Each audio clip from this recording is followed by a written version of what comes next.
In my last video, we had done institutions, the three-part series of institutions we had completed. Now moving to the last or the penultimate video of polity series, that is electoral reforms.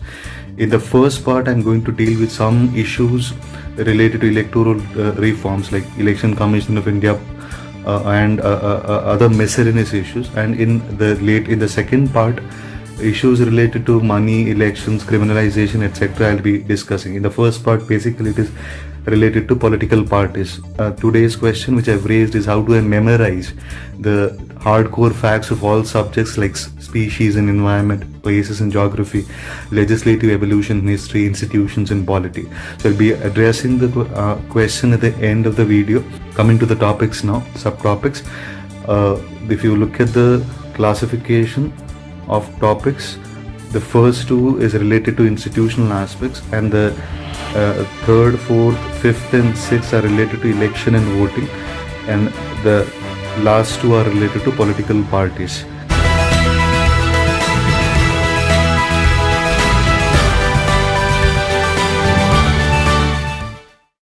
Hello everyone, welcome to Manifest IAS. You are watching Current Jots. This is Manjunath, Polity Faculty at Manifest. Current Jots is a current affairs initiative which we started on April 1st, and as part of this initiative we'll be covering all important current events that have transpired since June last year. We are also providing free PDFs of these videos, the links of which are available in the comment and the description section. Also, for the time stamping of these videos, please see the description. In my last video, we had done institutions, the three-part series of institutions we had completed. Now moving to the last or the penultimate video of polity series, that is electoral reforms. In the first part, I'm going to deal with some issues related to electoral reforms like Election Commission of India and other miscellaneous issues. And in the second part, issues related to money, elections, criminalization, etc. I'll be discussing. In the first part, basically it is related to political parties. As far as the subtopics are concerned, we'll see in the later slides. Before that, the most unique component of this program is strategy talk, wherein I raise certain generic questions which pester the minds of UPSC aspirants while preparation, because it is not just studying. The method of study is also very important. So keeping that in mind, today's question which I've raised is, how do I memorize the hardcore facts of all subjects like species and environment, places and geography, legislative evolution, history, institutions and polity. So I'll be addressing the question at the end of the video, and if you too have any specific queries regarding your preparation, feel free to put out those queries in the comment section, or if you need a customized reply, you can also write to me. My mail ID is manjuna.manifestis@gmail.com. Coming to the topics now, subtopics. If you look at the classification of topics, the first two is related to institutional aspects, and the third, fourth, fifth and sixth are related to election and voting, and the last two are related to political parties. Subscribe now and press the bell icon. Never miss an update. So starting with the first one, Election Commission of India. Now, Election Commission of India was in news because elections, one is because of the elections recently held in 2019 and many other legislative assembly elections, and sometimes it was in the news for good reasons and sometimes for all the wrong reasons, and it did not act very proactively during 2019 elections. There were blatant violations of MCC. And it is in this context that Supreme Court wraps and questions the Election Commission of India whether it does not have any power to act. So that is when ECI replies that it does not have certain powers to act. It does not have certain powers to act, explaining its inaction against the party which was in rule that time. So keeping all those in mind, I have picked up certain issues, and also there was an issue related to position of election commissioners within the Election Commission of India, whether when they give a dissent note, whether it is made part of it, those things we are going to discuss. Now, in this background, what becomes important of Election Commission of India? Most of the points are given in Lakshmikant. Some things which are in news and not highlighted in Lakshmikant. Those things I've put in the slide. The first thing, the topic which I'm discussing here is what are the problems with the functioning of Election Commission India. First problem is there is no qualification given in the constitution, and hence it may, so any person may be elected, or sorry, any person may be nominated without if there is no specific prescription given with respect to qualification. So this might compromise, and some pro-executive officers may be appointed. Second is there is no clarity regarding the position of election commissioners within. So there have been specific cases like Dhanua case was there, or even cases TN Session case, wherein it was made clear that election commission or election commissioners are treated to on par with chief election commissioner, except only in one case. Except in one case, what is that? CEC can be removed like a judge, whereas other election commissioners can be removed by the president with the consultation of CEC. So this is the only difference. Otherwise, they are treated equally in every aspect. So if there is a specific question asked whether CEC is on par with other election commissioners, you have to say yes. You have to take it right. And also, how do you get the clue that they are treated on par? The entire body functions through majority or through majority voting. So it is not a consensus body which works on consensus. It works through majority. In case somebody votes against, suppose there are 3 election commissioners and one of the election commissioners votes against, he can put a dissent note. Now the issue of dissent note was in news recently, but so whether there was a confusion regarding whether dissent note will be made part of the final decision. Then it was ruled that, the ECI made it clear that dissent notes would not be made part of the final decision. So this was one news which you have to remember. Next is ECI is not barred, or the officers, election commissioners are not barred from further service under the government.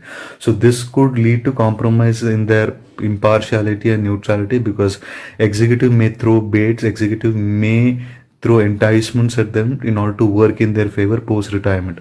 Enticements post-retirement. Next is appointment and functioning of Secretariat of ECI is not independent. So in a recent proposal where ECI has given 20 proposals, out of that one proposal is this, that they need an independent Secretariat to support their functioning, to support the entire system or the entire institution. And more importantly, the budget for Election Commission of India is not is not charged. So since it is voted, so they are the mercy of the parliament. So if it is non-voted, if it is a charged expenditure, then there is a certain kind of security given to them. They demanded that this should be changed. And also, more importantly, with respect to appointment, since it is only the executive which has the authority to appoint, there is a demand that it should be changed. It should be changed to collegium system, where there is a selection committee. That selection committee will recommend the names. So this selection committees are based on the principle of diffusion of powers, and hence it avoids concentration of powers in the executive, and also abuse of it. Next is, there was one article which was in news with respect to Election Commission of India, that is Article 324. This was invoked in the context of violence in West Bengal during elections. There was a clash between TMC and the BJP groups, and which led to bloodshed as well. And as a result, ECI for the first time in its electoral history invoked powers under Article 324. Now the topic which underlies this is the idea of powers of Election Commission of India. Now, Election Commission of India gets powers from varied sources, and if you I've listed out the powers, and I've listed out in the order of increasing strength. So model code of conduct, it gets powers. Its model code of conduct is basically an agreement by the parties. The parties have agreed to behave in a particular way. In case they don't behave in a particular, disciplinary action can be taken. Their party can be derecognized. The party can be derecognized. Now, with respect to other functions, with respect to other powers, the second power is Election Symbols Orders 1968, RPA Acts 1950-51, powers with under 324. Now, under West Bengal, or in the issue of West Bengal, the ECI could have invoked the above three, but it invoked powers under 325, 324. What is the difference? Dire situations needed dire powers, or it needed stronger powers. So, since the violence there could not be controlled, it invoked constitutional powers. So, constitutional powers become the source for everything. So, 324 is the source for all the other three. 324 says, or puts the onus or responsibility of conducting free and fair elections in India on Election Commission of India. And all these acts, may be the order, may be the act, statutory act, may be the agreement, all are part, or they emanate from Article 324 itself. So, the statements of the text which I have given here is basically the explanation which I've already made. If you look at how the strength of the power increases, starting from the agreement to symbols. So these are incremental stages, incremental powers. So constitutional powers constitute the highest of their strength. So the final thing is, even ECI can take action on public meetings under MCC. This will be discussing more, because this was in context with respect to Gautam Gambhir, who did not inform Election Commission of India. So how does that power and this power become different? That power is slightly of a lesser order, because that is invoked under MCC, and in West Bengal, when it is invoked under 324, it becomes a stronger power. So these are the points you have to remember. This aspect will help you in analyzing constitutional power and statutory power, constitutional rights and statutory rights, constitutional bodies and statutory bodies, all have the same idea related to them. Next is right to vote. Right to vote has been in news because there is a demand that right to vote, it was in news recently because there was a confusion regarding whether it was a statutory power, etc. And also different forms of voting were in news. So with respect to NRIs, postal ballot and proxy voting, etc., those things were in news. Those we'll be discussing. So when you look at right to vote, though there is an explicit decision given in PUCL case that right to vote is a statutory right, it cannot be taken at the face value. Right to vote is actually a constitutional right. This is the stand which is accepted by UPSC. Now, why it is a constitutional right? Because it emanates under Article 326 from the term universal adult franchise. But when the Supreme Court was giving the decision, it was a decision contingent on certain aspects, like it was contextual, meaning it was talking about the authority of the parliament to take away the right to vote. In that context, it says that since it's a statutorily given right, it can be taken away by the parliament. So in that context, it says that it can, because what now in that context, we have to know how, in what cases right to vote can be taken away.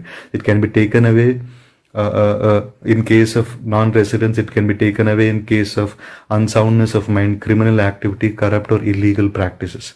Now, these are the basis on which it says that, on which it supports that right to vote is a statutory, but basically it's a constitutional right which emanates from 326. Now, what is a constitutional right? It is different from fundamental right. A fundamental right could be a fundamental right is always a constitutional right, but a constitutional right need not necessarily always be a fundamental right. Example is right to vote, right to property, etc. Now, what are the different methods of voting in India? Either you vote through your physical presence, or voting without physical presence. Now, without physical presence, there are two types: postal ballot and proxy voting. So postal ballot is through post. Proxy voting is you appoint someone on your behalf so that that person casts your vote. So proxy voting is allowed for armed forces and people under preventive detention. Postal ballot is given for government officers on duty outside the state. So these are called service people. Now, there is a small change or small development which is happening in postal ballot that we'll discuss. Now, proxy voting is, there was a recent issue related to proxy voting. NRIs can vote under Section 28. Section 28 deals with how NRIs can vote. Under Section 20A at present, there is a need for physical presence of the party. The physical presence of NRIs. NRIs should be physically present to vote. So there was a demand that they should be allowed for allowed for proxy voting because they cannot, geographical distance constitutes a debilitating factor for them. So recently there was a change made in the entire postal ballot system. Now postal ballot is done through electronic method or electronic mode. So there's a new system called ETPBS, that is electronic postal ballot system. Now how does it work and who it is meant for? It is meant for the entitled service voters. Service voters, we have already discussed, someone who is in government service outside the state, outside the constituency, etc. So these are classified as service voters. The wife of a service voter is also ordinary resides with him, is also comes under service voters and overseas voters. Maybe it is to be seen what it will be the provision made for NRIs, whether it will be this system or proxy voting, it needs to be seen. But ETPBS system makes postal ballot an advanced method. Now how does it work and who is it developed with? The Election Commission of India has developed it with the help of CDAC, Center for Development of Advanced Computing. It's a fully secured system, and there are two methods in it which involves encryption and decryption. Encryption is done through your OTP, one-time password, and there is a unique code for it. And also, how do you decrypt it? There is a PIN for that. So this makes it a completely end-to-end encrypted system. So PIN is required to decrypt, print and deliver that particular vote. And also through this you can create a service voter electoral roll data as well. It becomes easier to create that electoral roll.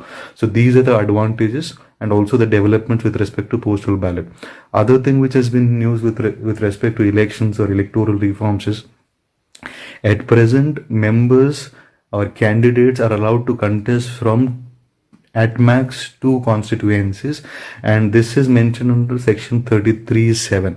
So there is a demand by the Election Commission of India that this should be reduced from 2 to 1. What are the reasons it gives? It says it's a waste of money, because if the person wins both the constituencies, the candidate wins both the constituencies, he will renege or he will renounce one, and for that constituency by-election should be conducted, and hence it's a waste of money. And when the person is winning both and he is in a way renouncing or ditching the voters, this constitutes a breach of trust, as one constituency is rejected. And also frequent election leads to electoral fatigue among people. So these are the criticism, but particularly you have to remember the idea of dual constituency and what is the provision related to it. Next is model code of conduct. This has been in news, particularly for the blatant and frequent violations in during elections. And now we have to know what exactly is model code of conduct. Model code of conduct is a set of guidelines. This was agreed to by the parties, and the Election Commission of India had made it. So political parties and candidates, the political parties have voluntarily agreed to it, and this is in line with Article 324. The power for MCC comes, or the power to frame MCC comes under 324, that is free and fair elections. Now MCC gets operational from the date of the election schedule is announced till the date results are announced. Now it consists of many guidelines. It includes how permissions for meetings, how should a candidate behave. Candidate should not attack other candidates personally. He or she should make only policy criticisms. That is one thing. Second thing, meetings, prior permission of meetings. In case of processions being held, what are the guidelines for that? Also it talks about party in power, how a party in power cannot misuse the authority it has, resources it has, how resources should be equally distributed. Those are the things which it talks about. Recently, it has also, 2015, it has also added a clause regarding election manifestos, how election manifestos should be. Under this, there is no statutory backing. Election Commission of India can only deregister, sorry, this is just slightly corrected, this, they can only de-recognize it. They are demanding for deregistering. Just correct this, it has to be, they need power to deregister. They can only derecognize at this point. And also it is demanding that the under MCC itself, it is demanding that there should be a ban on government ads 6 months prior to the election. As of now, it is only through the once MCC gets implemented. So this has not been very effective in regulating governmental ads. So this is now being there is a demand by Election Commission of India that this time limit should be extended 6 months prior to elections. Next is NOTA. NOTA has been in news for many reasons. Again, like whether NOTA should be given the status of a candidate, etc. Now, what exactly is NOTA? NOTA refers to negative voting. Negative voting did exist in India even before the commencement of NOTA after the Supreme Court decision in 2013. But when you gave a negative vote, then there you have to disclose your identity to the presiding officer. So there was no way in which you could vote negatively and preserve or protect or maintain your identity secret. But in 2018, when the decision was given in PUCL case, NOTA negative voting was formalized. It was one of the options in EVM, and if you voted, you did not. If you voted for NOTA, you need not reveal your identity. Now, NOTA, where all it is present in which elections? It is present in all elections except presidential and vice presidential elections and Rajya Sabha elections. And when you say why it is absent in presidential, vice presidential, Rajya Sabha elections, because it does not make any sense in PR systems wherein there is a transfer of votes, etc. That does not, a NOTA does not have a use value there, hence it is not applicable there. And also, one more thing which you have to remember is, as of today, NOTA does not have any, in terms of utilitarian ethic, it does not have a use value. It might have it does not necessarily lead to a changed outcome, but it has certain deontological values, etc. That is different. But since I'm more concerned with the prelims aspect, I'm just restricting to how NOTA works, and it is not working. What are the states, which are the different states which have made a progress in this particular field. There are two models as of now working. One is Maharashtra and Haryana model. And these models are applicable at the local level, local government elections. Now, at present, I told you it is applicable in all elections except a few, which I've already listed out. NOTA, what happens in case of, NOTA gets the maximum number of votes among all the candidates. Now, it does not change the situation in any fashion. Still, the person who has got the second highest votes after NOTA, that person will be declared elected. But this is applicable generally in certain states like Maharashtra and Haryana. NOTA is being designated as a candidate. Now, what does it mean? This is, mind you, this is applicable only in the local elections. So Maharashtra has declared NOTA as a candidate. So in case NOTA gets the highest number of votes, there will be re-election. And in this re-elections, the candidates who have lost, the candidates who have already contested, are allowed to contest. So this is though a progressive idea, but one step short of the judgment given by the court. So Haryana model goes one step further. It not only declares NOTA as a candidate, meaning that if NOTA gets the highest number of votes, there will be re-election, and in re-election, the people who are the candidates who had contested, among them who have got votes lesser than NOTA, those will not be allowed to recontest. So a fresh election will be held, and candidates will be barred from elections. That is the model which works in Haryana, and this is the most effective model. Hopefully, over years, this model gets implemented pan-India. Next is, there is a talk about reform in system or electoral system in India. Now, if you look at electoral system in India, I'm more specifically concerned with electoral system in Lok Sabha. Lok Sabha works on the electoral system called first past the post system. First past the post system is also called plural system or plurality. Now, why it is called plurality system? Here, majority is not needed to win an election, meaning you don't require 50% plus one vote in order to be declared a winner. You have to be first among the contestants. So even if you get 31%, or even if you get 30%, 20%, whatever the number, and if you are leading among the candidates, then you will be declared elected. Now, this type of a system has a problem, that there is a vote seat mismatch, meaning if you look at one constituency, I am winning. Suppose I win the election with just 20% vote, 80% of the votes, people have rejected me, but I'm still governing the entire constituency. Now, if you amplify this system at the national level, what happens is a party which is winning 20 to 30% of votes is making the government and ruling the entire country, despite 70% of the people not in favor of that particular party. So this violates the fundamental principle of democracy, which is based on majority. So in order to curb this tendency, a new system is being proposed called hybrid system, also called alternative member system. It's also called semi-proportional system. This was recommended by the Law Commission also in its 170th report.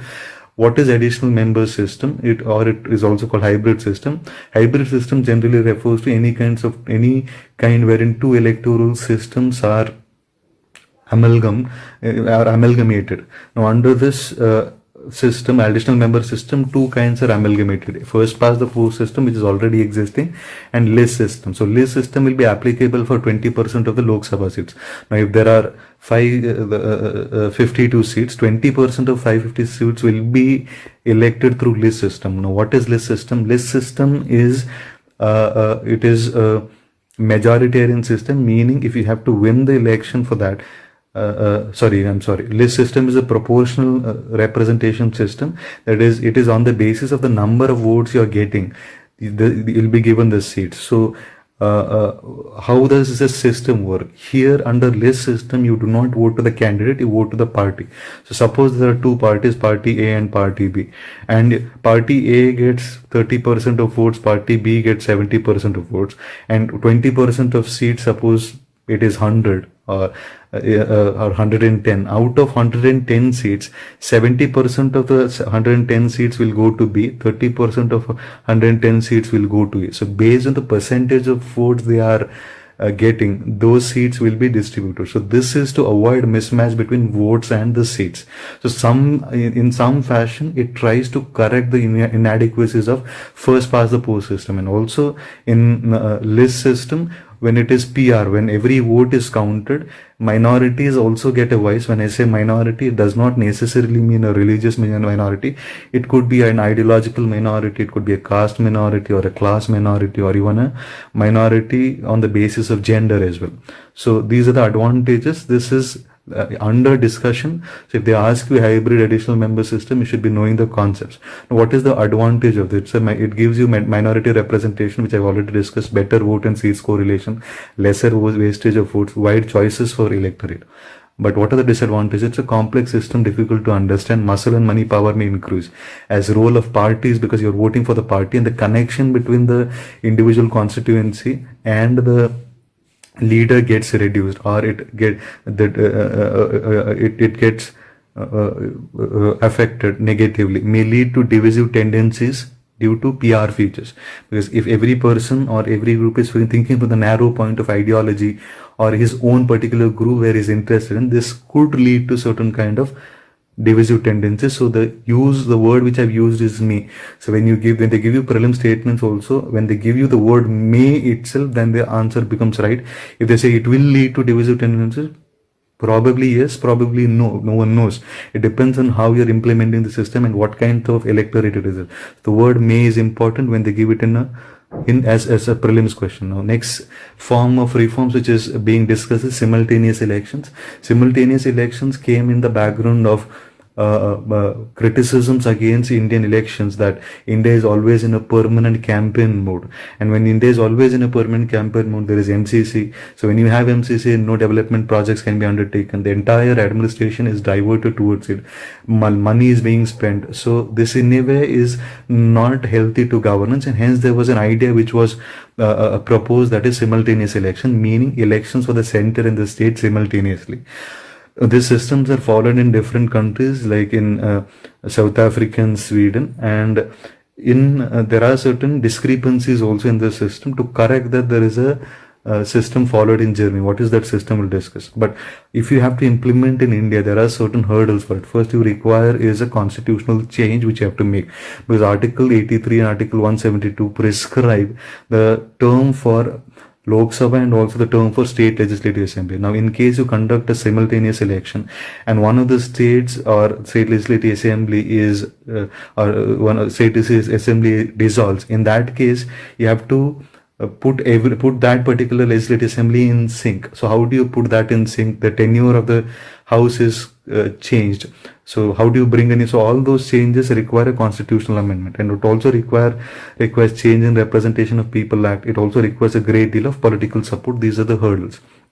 Now, the biggest hurdle is how do you maintain the sync between or synchronize the terms of the state, and even if one state collapses, the entire synchronization goes awry. So how do you maintain that? There is one recommendation made by Law Commission, that is a system which is followed in Federal Republic of Germany. What it is called? It is called constructive vote of no confidence. So Law Commission has provided a paper on this. Now what does that paper talk about? That we'll discuss. At the end I'll be giving you what is this model. So it says that simultaneous election may be restored through an amendment of constitution, change the Acts, Representation of People Act, Rules of Procedure of Lok Sabha, State Legislative Assembly. And it also says that defection law may be suitably diluted to prevent stalemate in case of hung assembly. And it says the statutory limit of 6 months for issuance of notification of general elections may be extended for securing flexibility as a one-time measure. So this is all to adjust the terms, etc., and also to prevent frequent elections. Now, suppose there is a state which collapses, state legislative government has to resign and legislative assembly collapses. Now there is one prescription it makes. We can follow the model of Germany called the constructive vote of no confidence. What is constructive vote of no confidence? It is a system wherein when the opposition moves a no confidence motion and the ruling government and it is upheld, the motion gets passed. So ruling government has to resign only in case the opposition is able to form an alternative government. Meaning the government, so the opposition party, when it is passing or moving the no confidence motion, it not only has to disprove, or it not only has to prove that the ruling party does not have the majority, it also has to prove that it is able to form an alternative government. Then only the no confidence motion is upheld. So through the system, the collapse of the government, the interregnum periods, and also the synchronization, the problem of mismatch between the center and the state can be solved. So this is a model which has been recommended that we could follow this model. So you can just remember this because such questions are possible in prelims when they compare the best practices around the world. The next topic is section 29A. This has been in news because now there is a registration of political parties through online mode or digital mode, where you will be getting the status related to your applications, etc. online. So what is registration, that we have to discuss, under which section it is governed. Under RPA Representation of People Act, section 29 is a section, 29A, which talks about registration of political parties. Now this was earlier governed by Election Symbols Order 1968. So from a delegated legislation, it has moved to RPA statutory provisions. So it has become a bit stricter, and the power of ECI has been reduced after this because it has to follow the law. The orders are less stricter, and the statutory framework is stronger. So in that case, EC has lesser power. So it lost the discretionary authority for registration. Now what is the criterion given for registration under 29? It says that the party should, any association follows the principle enumerated in the preamble can register itself. Now what is the procedure for registration? Once the application is given, then the party is asked to publish the same in 2 national daily newspapers and 2 local daily newspapers on 2 days in same newspapers to invite objections. And the objections can be objection can be made by the public within 30 days from such publication. After that, the approval is given.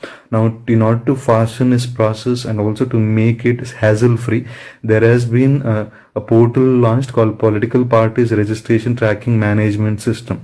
And in this, any person who or any organization which is applying for party registration from 1st January 2020 will be able to track the progress of his or her application and will get status updates through SMS and email. With this, we have understood what is the process. Now, what is the benefit of a registered party? Why do you have to get a party registered? The first benefit is income tax benefit. That is, they are exempted from income tax on disclosure of their fundings, incomes, etc. Second is RPA allows political parties to accept certain contributions voluntarily made by any person or company once you are registered. Apart from this, there you get certain symbols. So a registered party gets free symbols, and recognized party gets the reserved symbols. What are these we'll discuss. So once you get registered only, then comes the next process. Without registration, you cannot have recognition. So registration forms the basis for recognition. That is, you can be recognized as a state party or a national party. Now all this is governed by Election Symbols Order 1968. And what is recognition, that we'll discuss. So once, this was also in news because 8th National Party has been recognized, and it is the first national party from Northeast India.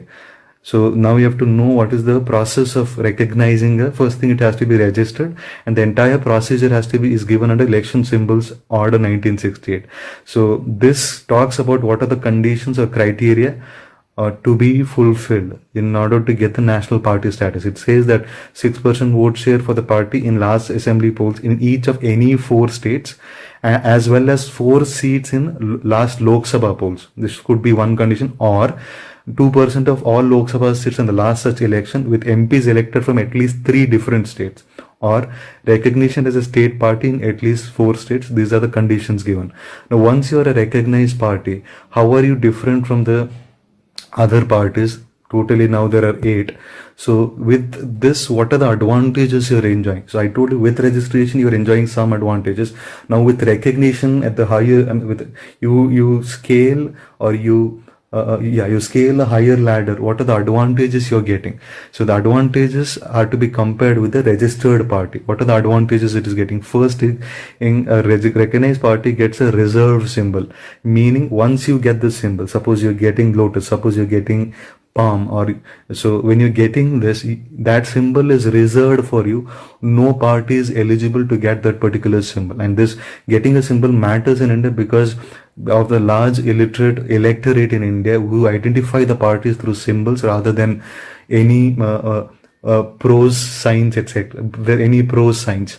Next is, these parties are also given, recognized parties are given free airtime on Prasar Bharati. Prasar Bharati we've already discussed, under which you have DD Television Network. It's a corporation under which you have DD Television Network, and also you have All India Radio. So they get free airtime, and here that airtime is distributed among the ruling parties and other national parties, state parties.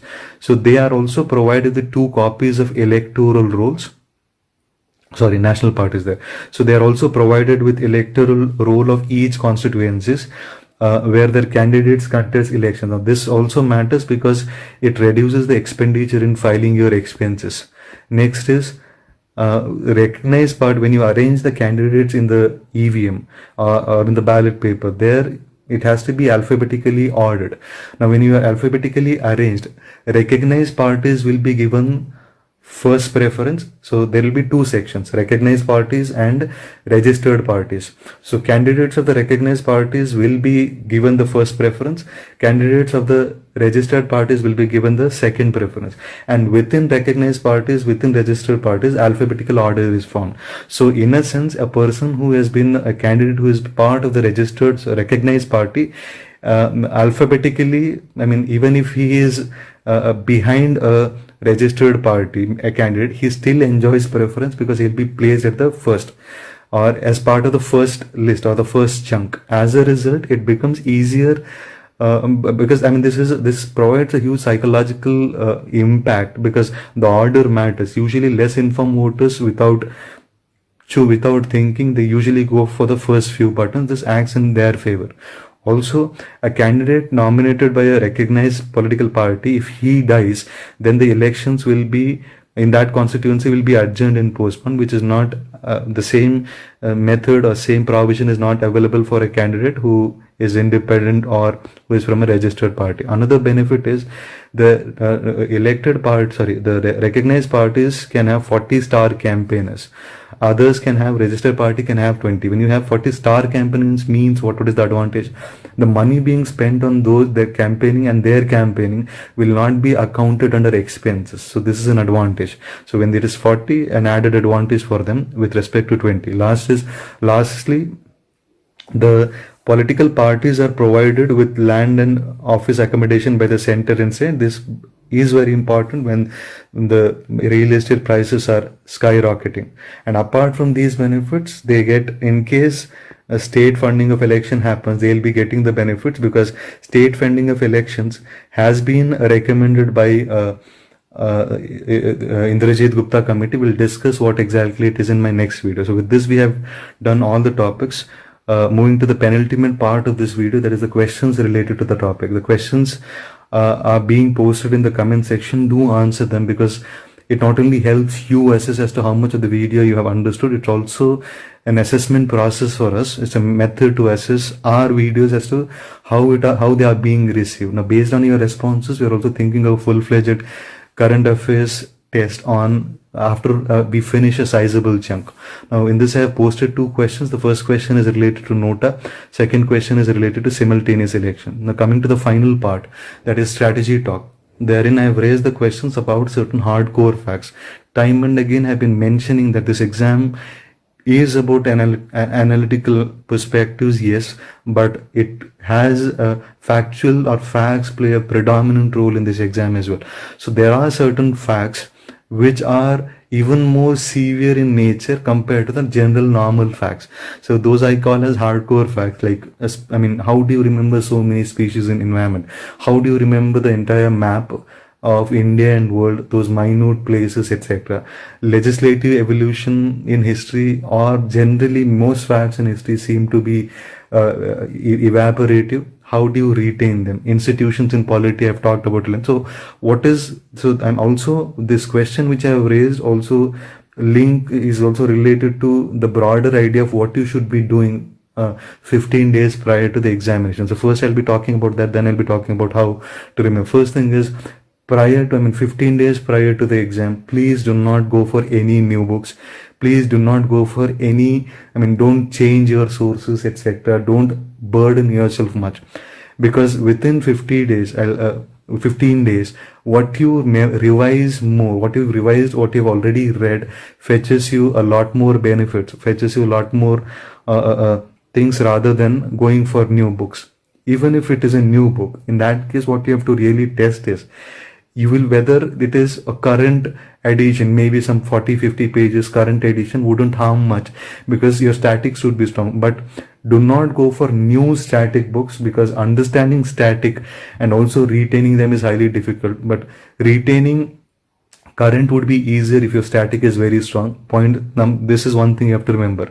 Second thing, within those 15 days, go for the UPSC mode. Start doing UPSC questions. Completely think about how UPSC thinks rather than any specific institution related test papers and all. And third thing is, as many multiple revisions you can do, please do within those 15 days, because what your mind retains is usually the things which you have crammed within those 15 days. And having a 15 days time span is the general time span which any individual has. That is the retention capacity I'm talking about. Now, also within these 15 days, do the hardcore facts. Now, for doing these hardcore facts, there should be a certain background which you have prepared. Suppose there is species in news, places in news, or legislative evolution. Do make flowcharts of them and paste it in your room, so that you are continuously looking at them whenever you are free. So these facts, one thing which you have to remember, the nature of these facts is such that you cannot remember them at one go. Even if you try to cram that in a day or even over 2-3 days, it does not happen, because the retention capacity of your brain is slightly limited. The diversity of facts is huge. In that case, the only method is to remember over days. So you can start it before 15 days before the exam, or you can start a month before the exam also. All you have to do is make certain flowcharts of those and stick on the walls. What you have to do is, whenever you get time, in intermittent periods of study, just keep observing these facts. So keep observing those sheets which have stuck on the walls. So what happens is, you are slowly digesting them over a period of time, and hence the retention is much better. So you try doing it with species, you try, even if you look at places or in geography, map reading cannot happen in a day. Give 10 or 15 minutes every day or before going to sleep. Just flip through the pages of Atlas, and you'll see huge progress in terms of your retention capacity over 10 to 15 days. And also your idea should be, when you study maps, one of the things which you should remember is first go for the entire outline, then go for the minute. So first is overall framework of the world, then one continent, within that one continent, one country. So if you go in this fashion, it is always beneficial rather than going for minute things like randomly doing minerals, some one place you are picking up. Go from the larger to the smaller, that will be much easier. And also one point which you have to remember with respect to species and also places in geography, this will be done as part of our videos, which are very important and which have been in news. Follow those leads, and also a hint for you as well. All those places which have been in news in IR, all the species which have been, you can also work on it. And plus you can add our videos as well, which we will be doing as part of environment and geography, because current affairs inspired questions are more likely rather than asking any random regressive question being asked in UPSC. I hope this video helped you, and also the strategy talk helped you. That's all for this video. Thank you. Have a great day.